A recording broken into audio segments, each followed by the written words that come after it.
On va continuer donc notre petit échange instructif sur la crypto.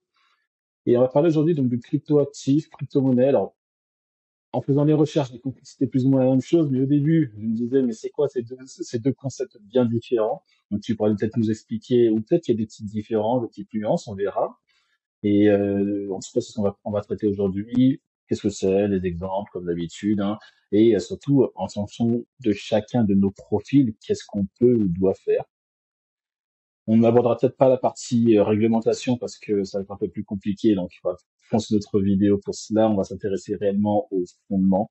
Et dans les prochaines, on parlera minage, concession de validation, NFT, qui sont pour moi donc tous liés aux crypto-actifs, crypto-monnaies, mais on va essayer de séparer ça entre modules pour que ce soit beaucoup plus digeste pour tout le monde.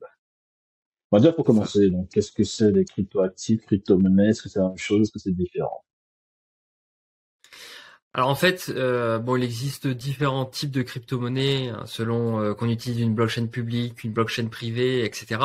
Donc ça sert à rien. Enfin, je pourrais rentrer dans le détail de certaines crypto-monnaies, mais qui sont beaucoup plus petites, beaucoup moins utilisées, etc. Là aujourd'hui, je vais vous parler surtout de ce qu'on a l'habitude d'entendre, des crypto-monnaies qui sont liées à des blockchains publiques. Ça représente 95% de ce qui existe aujourd'hui. Et en fait, les crypto-monnaies, elles sont liées selon leurs utilisations, elles vont avoir différentes applications. D'ailleurs, on appelle ça crypto-monnaie, alors que pour certaines, ce ne sont pas du tout des monnaies. Pour d'autres, représentent certaines choses. Donc, on va partir de la base, on va partir de Bitcoin. Le Bitcoin est une crypto-monnaie. Alors, les maximalistes Bitcoin, ceux qui sont vraiment 100% Bitcoin, vont dire il y a Bitcoin et les cryptos. Ils vont vraiment faire la distinction. Mais bon, là pour la facilité des choses et la vulgarisation, on va mettre un petit peu tout le monde dans le même panier. Et en fait, quel est l'objectif d'avoir une unité de Bitcoin, d'avoir un Bitcoin? Il va y avoir plusieurs objectifs. En fait, c'est comme si vous possédiez une partie de cette technologie, de la valeur que représente aujourd'hui Bitcoin, donc du réseau, des transactions, de la confiance qu'on a derrière ça, de la réserve de valeur. C'est comme si vous aviez Internet, les câbles qu'il y a sous la terre, tous les sites Internet qui sont dessus, etc.